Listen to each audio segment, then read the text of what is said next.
recording currently. I just playing. I know we were recording, man.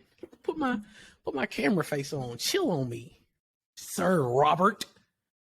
What it do? They gonna feel me, family, and welcome back to another episode of They Gonna Feel Me, where we bring you consistent bangers each and every Sunday. You got me.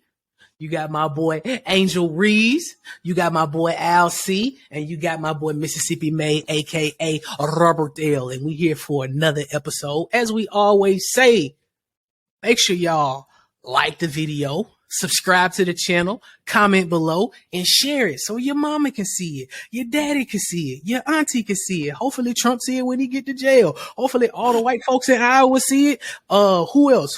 Hopefully all my Bayou folks see it. And then we finna get right into the episode. Episode 59, by the way. We keeping them running. We keeping them going. Again, keep subscribing because we need that subscriber count to keep going up. Y'all boys ready? Let's get it. Already. Only 6 away. Let's get it. So we starting off with a very popular topic, a topic from something that happened today, and that was the white versus black game, aka the Iowa Hawkeyes versus the LSU Tigers. And LSU came out there and whoop that ass. You feel me? Shout out to Angel Reese. Shout out to Fly J. Shout out to all my black queens on LSU. Anyway, fuck Iowa. Y'all boys tell me what y'all thought about the game, man. Well, the game was really good. I mean, like they outperformed the girls when it was all said and done. Like, I mean, you know, it really just seemed like it was really good basketball. That's it. That's all. Yeah, like nothing spilled down in it or anything. It was just like that's girls out there really, balling. Really great in-depth detail you went there, man. really good job. I have a communications degree, so it tells. We can see. But I will find a while. I do find a while. It seems like people care more about like girls' college basketball than like women's professional NBA basketball, like WNBA basketball. Like that's a thing that we talk about at a different time. It was more competitive. But yeah, the game, you know, was built against, you know, Caitlin Clark versus Angel Reese. And basically what ended up happening was a team basically being stronger than individual players, because LSU has a team and has depth, and Iowa is dependent on one player in particular and a post player, and they just don't have the depth. And it really got shown today. Now, don't take anything away from her. Caitlin Clark is a really good player. Me personally, I think she's I think the media is really putting a whole bunch of hype on her, not disrespecting her talent, but I mean, she's a good player. But Steph Curry and all this other old hyperbole and trash that they throwing out, man, cool the Jets. Like you never heard of Diana Taurasi, like you never heard of Sue Bird, like you never heard of Shaniqua Holesclaw, Maya Moore. I mean, come on now, let's cool it down. And a team in LSU, even though they coach Kim Mulkey is hot garbage. You know, Google how she treated Brittany Griner, but you know that's neither here nor there. I'm supporting and happy for the LSU players in general, but it was just a case in point where a team beat individuals and a team that had that didn't have that much depth. That's how I saw it. Yeah, I mean, I agree with Rob. You know, a lot of times you have the media who overhypes one player and they expect that player to kind of, complete the fairy tale story, the Cinderella story, because Caitlin Clark comes into this game. She's hot, scoring a lot of points, and people are in love with the three now. So, of course, she's raining from deep and calling her the woman Steph Curry. But I think, again, it's just like another thing where it's just like it's a lot of hype because, like Rob said, there are players just as good, if not better than her before her that didn't get this amount of hype, you know? And it just seemed like we can call a spade a spade. It is what it is. I don't want to make it about race, but it is because she is a white player who can hoop. And I'm not taking anything away from her. She can ball, but I think the fact that she's white and we don't really see this many white, especially women's players hoop like this in college, that's the reason why there's this craze behind her. And not taking anything away from her, but I just feel like, you know, if you're going to big up these players, a player like her, you know, do it for all the players that have came before her or are just as good as her, because on the opposite end of the court, Carson was hooping, you know, she was doing the same thing, you know? And so it's just like, I don't know. I hate seeing the comments, you know, after the game. Yes, Angel Reese did the "you can't see me," but it's a part of basketball. People talk trash. This whole sportsmanship thing is blown out of proportion because players talk crap all during the game, and you don't get a chance to see what they're saying during the game to each other. But because you see that one moment, you know, you want to overreact and say, "Oh, she's classless," and you know, "Oh, she could have took the higher road." No, because you don't know what Caitlin Clark was saying to her the whole time during the game. You don't know, you know, what led up to that moment.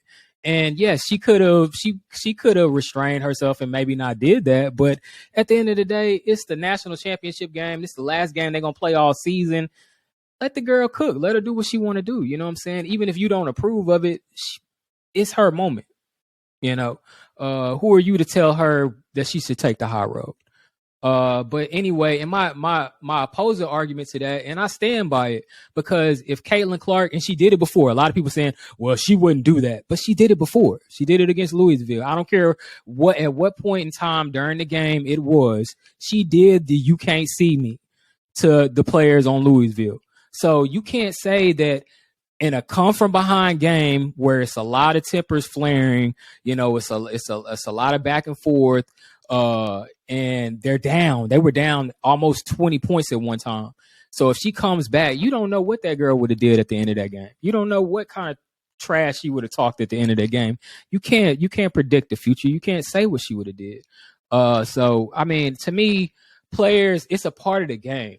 I never look at players when they do stuff during the game. I don't really care. As long as you ain't putting your hands on somebody and disrespecting them in that manner, to me, it doesn't matter. Like, you know what I'm saying? Because the players are going to chit chat back and forth anyway during the game. And that's all it is. It's just competitive. It's a competitive game. So, but anyway, it was a good game, man. You know, hats off to LSU, the black women, you know, black queens out there doing good. And, you know, stop talking negative about Angel Reese, bro. She's one of the only players that has averaged a double-double, you know, in the postseason in college, in women's college basketball. You know, she's a great player, and y'all to sit there and talk down on her because Caitlin Clark can shoot threes, it's ridiculous, bro. Like, you don't know what she's gonna do in the WNBA. So for you to say, oh, Caitlin Clark's gonna have a better career than her because she can shoot like Steph Curry, Caitlin Clark can go out there and go 0 for 30 too. Like, hell, we've seen countless shooters in the NCAA that haven't panned out in the NBA. That have lit it up in college. So you don't know what that girl's going to do in the WNBA. But anyway. But no, I'm just saying, bro. It was definitely a good game. Hats off to women in general. Women do not get enough credit for their sports, especially when it comes to basketball. I want to give a big shout out to what Chuck said as well. We need to get more WNBA players and more college women's basketball players in these commercials and take some of these bums out that we have in commercials, because we got a lot of bad basketball players that are starring in commercials, and there are a lot of women out there who are hooping. And one thing I can say, I saw this from one of my friends that I went to high school with, and he made a valid point. If you watched March Madness, I watch March Madness every year. The women's game looked like it was coached 10 times better than the men's game. Some of the men, they come down and they make a lot of bonehead decisions. Some of the men come down and those coaches, they make a lot of bonehead calls, setting up different schemes and stuff like that. But even looking at this game, watching it from start to finish, it was well orchestrated on both ends. The offense played to each other's strengths. The defense played to the offense's weaknesses, to break a lead, build a lead, whatever the case may be. So big shouts out to them. Shouts out to Caitlin Clark as well. I mean, she did come out there and she performed. I wanted to hate on her, I'm gonna be honest with you. And then I watched her hit some of them threes, a couple of them step back threes, and I was like, damn, like, I mean, from the range she was hitting them from, it was ridiculous. So big shouts out to her. And I mean, like I said, overall game, it was wonderful seeing those women on display, getting the respect that they deserve without a doubt. But listening to what Reese said, we're going to take it over to what Dawn Staley said and kind of dibble and dabbing into that comparison between the whole Caitlin Clark and Angel Reese thing. So I'm going to quote it word for word, bar for bar, word to Soldier Boy. Dawn Staley came out. She said, we're not bar fighters. We're not thugs. We're not monkeys. We're not street fighters. So watch what you say when you're in public and when you're talking about my team in particular. There was a lot more that was said with that as well. But she just pretty much came out and said that she doesn't like the narrative and how we talk about the South Carolina Gamecocks and her team that she has. And we know what she was alluding to because we just saw it on display, like Reese said. Caitlin Clark came out versus Louisville during a timeout or whatever it was. She clearly walked past the star player on the team, waved her hand in the face. You can't see me all over Twitter, all over social media, all over ESPN. That's all I see playing the next couple days. And you know what happens today when Angel Reese returns the favor, she comes out, or not she comes out, but all over Twitter, all over social media, It's even reporters. It's a completely different narrative. We're calling her thug. We're calling her classless. So y'all tell me what y'all think about the overall narrative and how it correlates with what Dawn Staley said. I mean, it's very obvious that, like, I mean, when it's all said and done, it's kind of like, I mean, it's almost as if, like, oh, you know, we've been propping up like our star player in this Caitlin girl, and you know, I don't know, maybe like the media for whatever reason wanted to make her kind of like a news darling or something like that, and then all of a sudden you have, like, you know, this player who kind of beasted her team, you know. All of a sudden that they want to do what they always do to, like, black people, and just always make us seem like we're overly aggressive, or like we went too far. And it's kind of like, you know, take the race element out of it. It would be great if we just let, you know, these college athletes just be college athletes, play, focus on the game. But instead, you know, we have like this, it has to devolve into like this conversation about like race. And I love the people who say, oh, why is race got to be brought into it? But then, like, you continue to show reasons as to why race is always brought into it, because you make it about race, you know, and then make it about race in these subtle ways, you know, saying these things as if, like, you know, we can't read through what you're really trying to say, you know, like in these heated moments, you know. So, you know, I mean, it's just kind of like this ugly thing that, like, America has, like, this tendency of doing, of just always, like, bringing things back around to, like, where we can't focus on the real topic at hand. When she was answering the question, they asked her about various other coaches. When they talk about their team, they talk about her team as bullies. And so when they asked her the question, they specifically asked her that question, and that's what prompted her to respond like that. Because we got to think about this. And if we go back through history, if you see black coaches who've had dominant basketball teams, there's always been a narrative about those teams. Because if you go back to when John Thompson was coaching at Georgetown, and he spoke out about race relations, they looked upon him a certain way.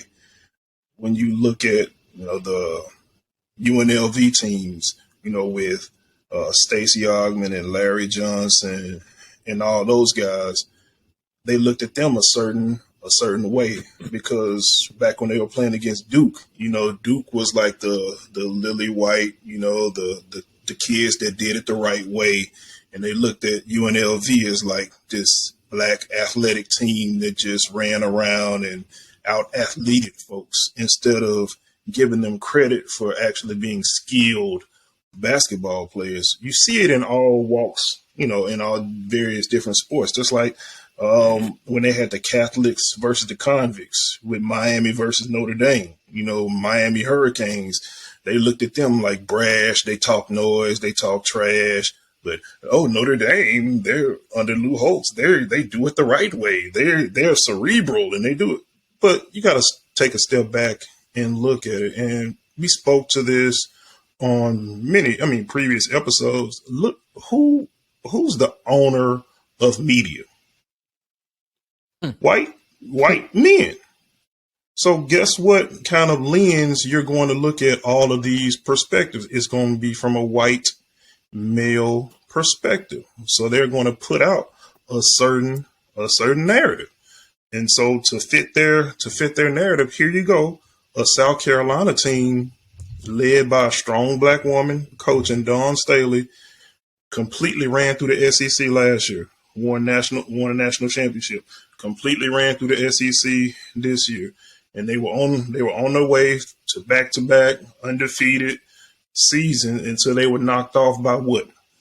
Okay, this super all world scorer in Caitlin Clark, because they found a white hope. They found a great white hope. And they may have never been paying attention to Caitlin Clark. I'm just saying the general public, not people that actually watch basketball. But just because they beat South Carolina and they wanted to shut that black girl up, because remember, Dawn Staley has been talking. She's been calling people out. Routinely. She's been standing up for black girls in particular, and black rights in particular.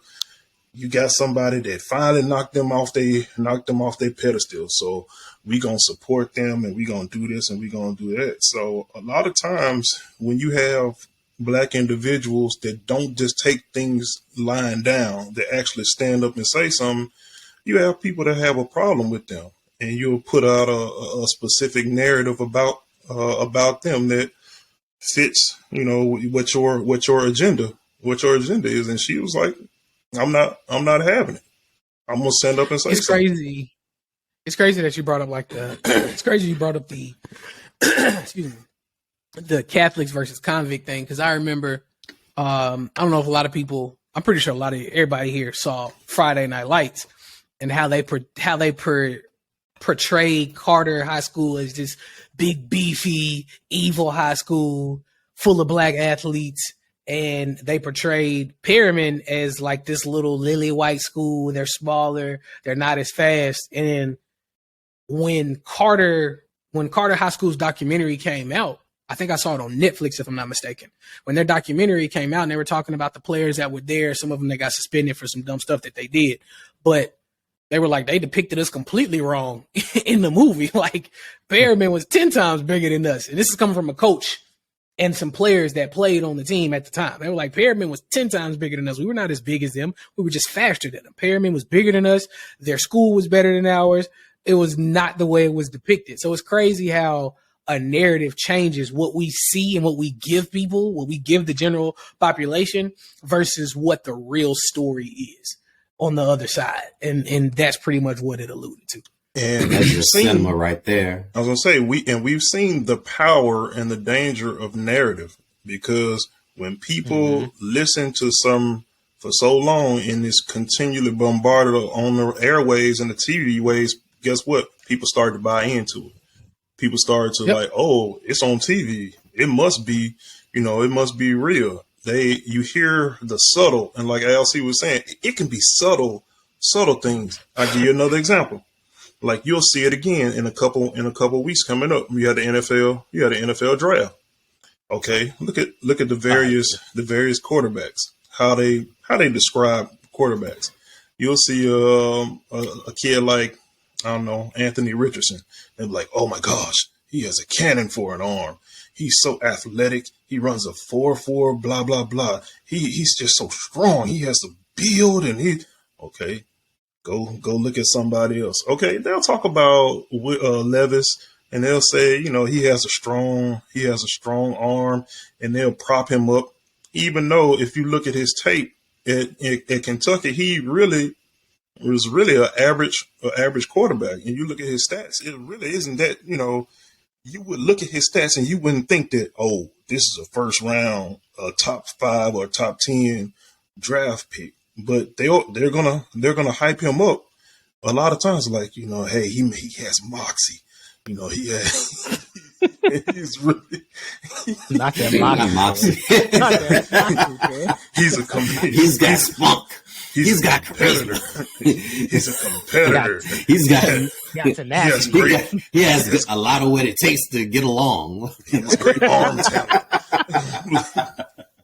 They kill me with that crap, man.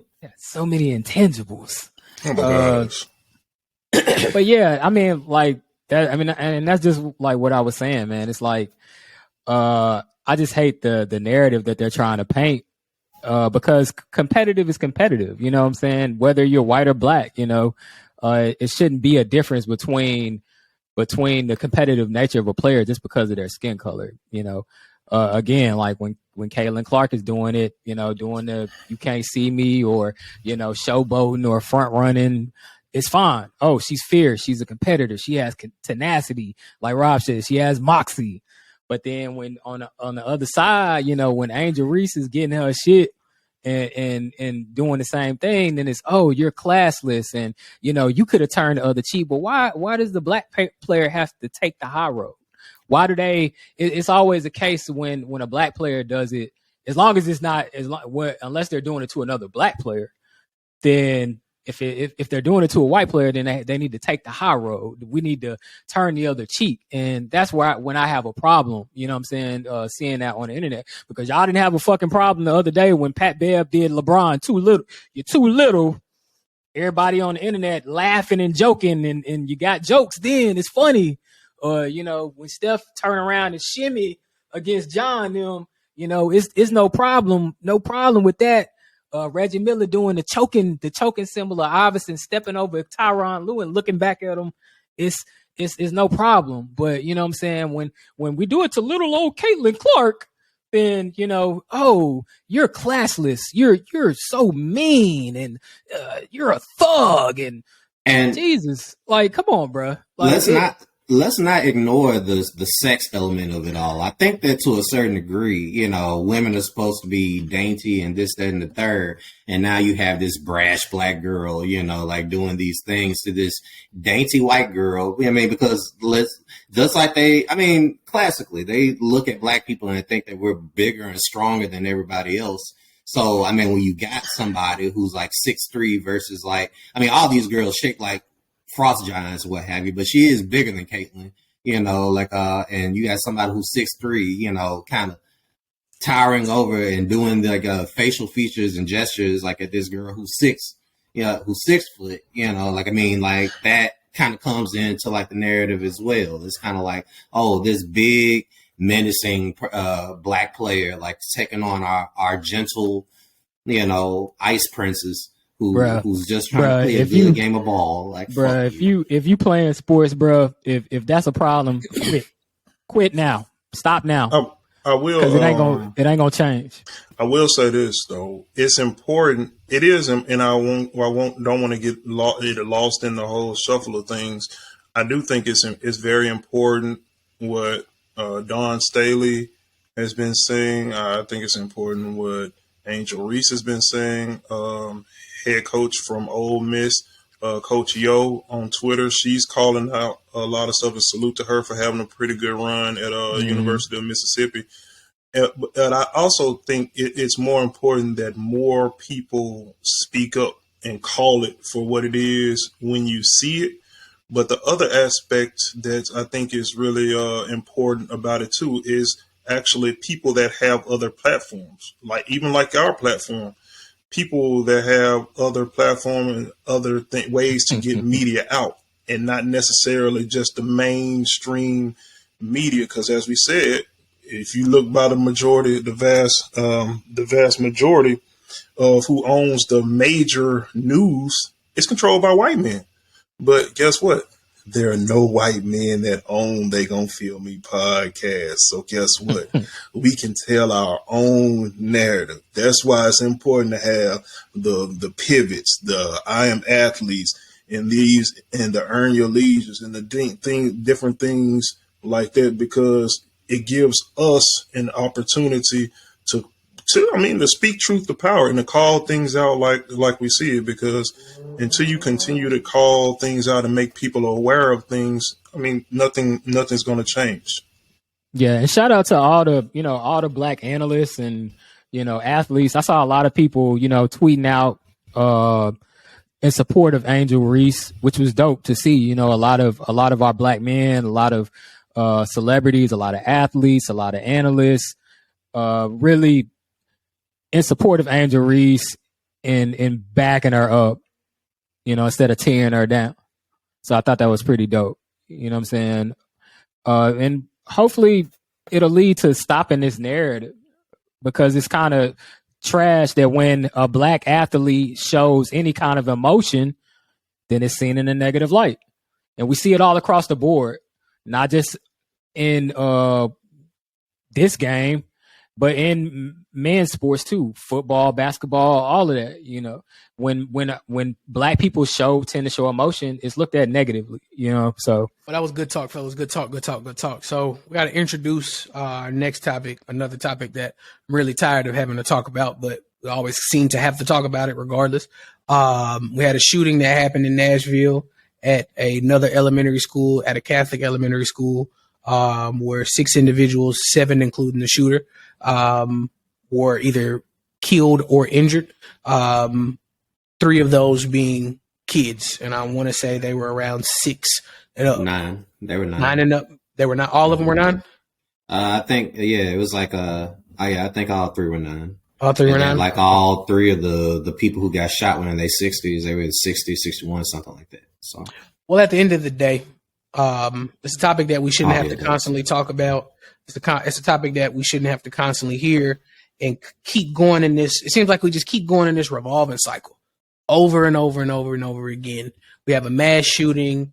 We want to send condolences to the family. Then we want to blame the Republican Party or the Democratic Party. Then we want to find another thing to blame. Then we forget about it. And then we have the issue happen again. My thing is this, man. If your first thought is to go and murder kids, off yourself before you go do it. That may be something harsh to say, but a parent shouldn't have to send their kid to school and wonder if they're going to make it home. A parent shouldn't get that call that, hey, a mass shooting is taking place at a place where they are supposed to be safe at. And then you got dumbass Mississippi that decides, we're going to arm all of our teachers so that way they can defend our students again. That's that read the elephant in the room. That's not what we need to do. That's not going to fix any situation. That's not going to solve anything. One thing I do want to do is give big kudos and big shout outs to those brave cops that went in there. They showed Uvalde what you're supposed to do, because it's coming out now that Uvalde's police officers were cowards. They were vaginas in a uniform, saying that they saw that the gunman had an AR and they were afraid to go in. So they let innocent children get murdered while they just sat out on their phones and made sure their kids came out first. And then they went in after him, right? They let him murder multiple kids. So shout out to those Nashville police officers that went directly in and made that person cease to exist so we could end that. But, y'all tell me what y'all think about the overall assumption and overall thing that happened. I'm pretty sure I answered what most of y'all were going to say. What else I'm going to say? Yeah, there ain't really much to say, man. Shit's just aggravating, bro. Condolences to the the families of the victims. It's just sad. It's sad that you got to see something like that once again. It's almost become rinse, wash, and repeat. Yeah, something that's familiar. It's like you don't even be shocked anymore. Like when you see it, and that's sad to say, and it's here today, gone tomorrow. Like you see it and forget about it, and that's sad. That's sad to say in this time, that things like that happen and we just forget about it like 2 or 3 days afterwards, man. You know what I'm saying? I think it's kind of trash, the narrative that they're trying to spin with the girl, talking about her parents didn't accept her being trans and all these different types of things. It's like, why are we sympathizing with this person, bro? To me, it just doesn't make sense. I don't give a fuck how they felt. I don't give a fuck who didn't accept them. You went into a school and you shot innocent children, and you killed some elderly people. Like, well, I mean, older people. I'm not going to call them elderly, but they were older than I am. So, to me, that is unforgivable. And I don't care I don't even want to hear what your reasoning was, because there is no reasoning that can make me sympathize with you. So can we stop with these stories trying to sympathize with these killers, and give reasoning on why they did something? Who cares? They did it, and they need to be gone at the end of the day. That's how I feel. The only reason I would push back on that is because it actually speaks to the issue that they particularly lie like they care about. Because, okay, the familiar refrain you would hear people say is, guns don't kill people. Okay, so if that's the case, then the next thing they'll be saying, hey, we need to fund mental health or mental illness awareness and things of that nature. Aha.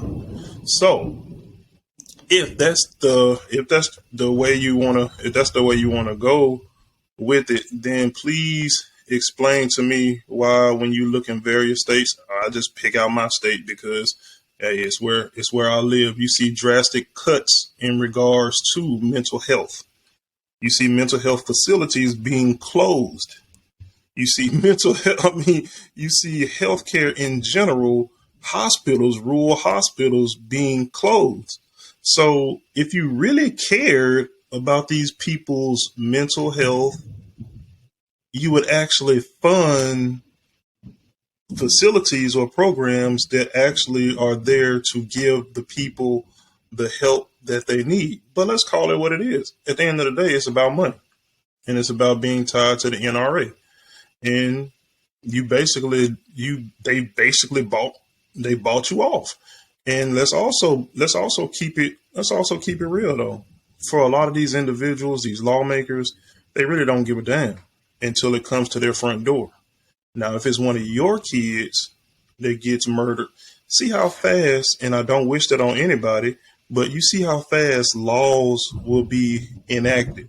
If one of their kids at one of their little rich, prestigious, little tucked away schools gets massacred, you think what'll happen then? I bet you'll see clear, swift laws and legislation happens. But God forbid that happens. I don't want to speak that on anybody's family. But let's be honest.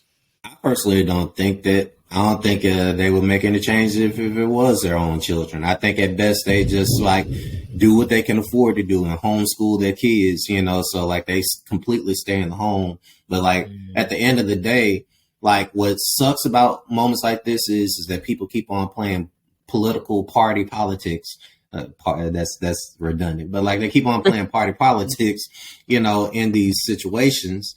And it's like, it's not about a party. It ain't about left, it ain't about right. It's about doing what needs to be done in order to protect people. I don't give a fuck how a goddamn gun shoots. If the problem is like the gun keeps on getting shot and aimed at like innocents, then we need to do something to make sure like that we did everything on our behalf to make sure that the bad people couldn't do the bad things in the bad situations and get their hands on guns, and to kind of add on to what Rob was saying, I feel like I want to be a little bit careful with talking about, mental health and also the optics of this particular thing, because since this is partly politics, you have politicians like Josh Hawley coming out and saying, oh, we need to treat this like a hate crime, which is special. I love when white people try and like decide what is a hate crime. Like that's just funny to me. But like you have that, or you have the Marjorie Taylor Greens out there who gets on Twitter and then starts talking about like, oh, this wasn't anything about guns. This is about like how many this was a trans person, how much of her hormone medications like kind of went into like, I guess her mental state that caused her to like do this particular shooting. And that is a narrative that like I personally don't want to contribute to, because then it becomes a springboard for us to pivot away from the conversation about gun violence and then start saying, oh, well, like clearly the issue could potentially be instead like trans people and like their mental state. And then it's like this narrative that's twisted and it gets completely away from like the topic at hand. It's about, we need to have common sense gun laws.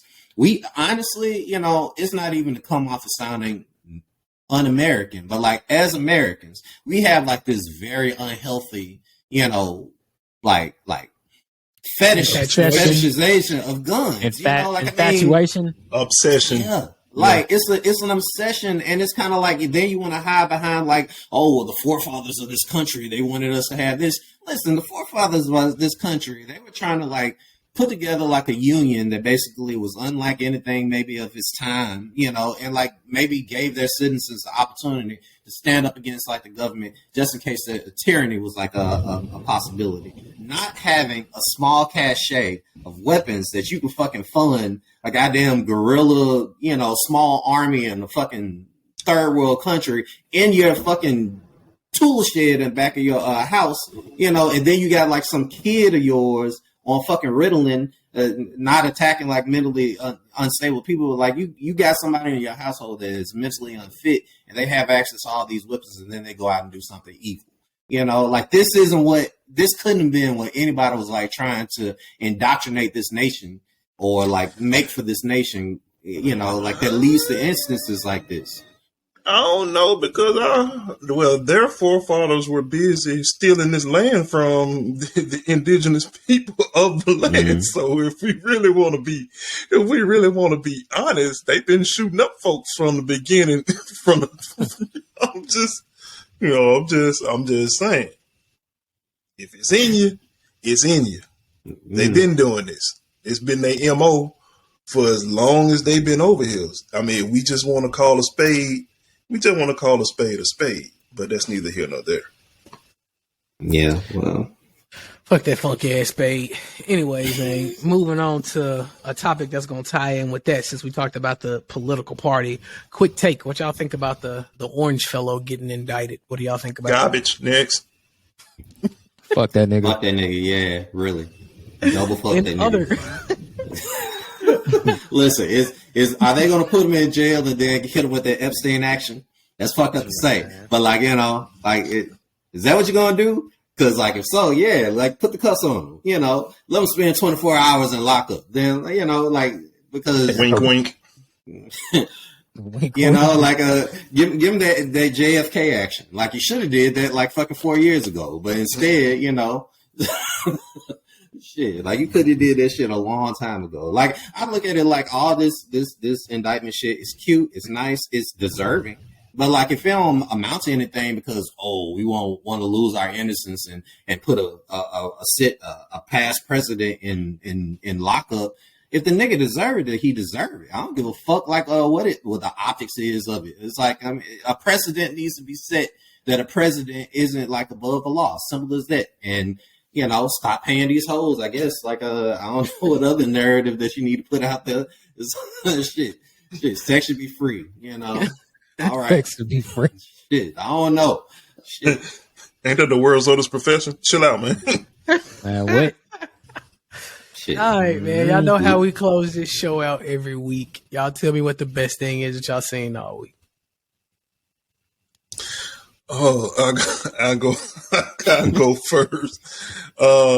Shout out once again to my alma mater, Mississippi State University. I got to give a shout out to my frat brother, Ronnie Thomas, who actually this week signed a CFL contract.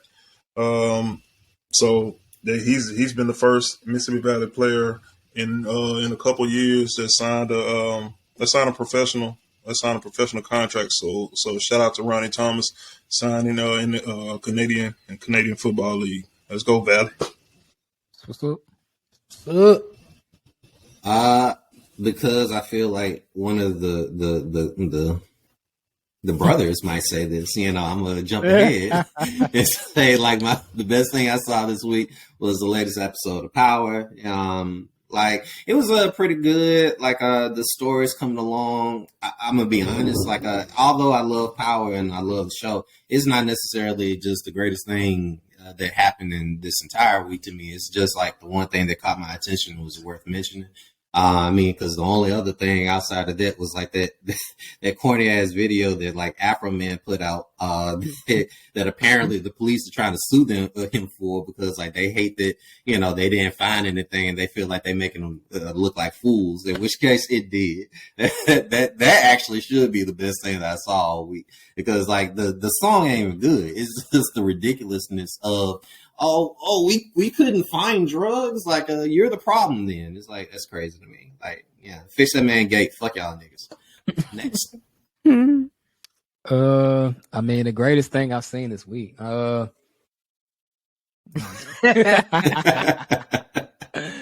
to Angel Reese.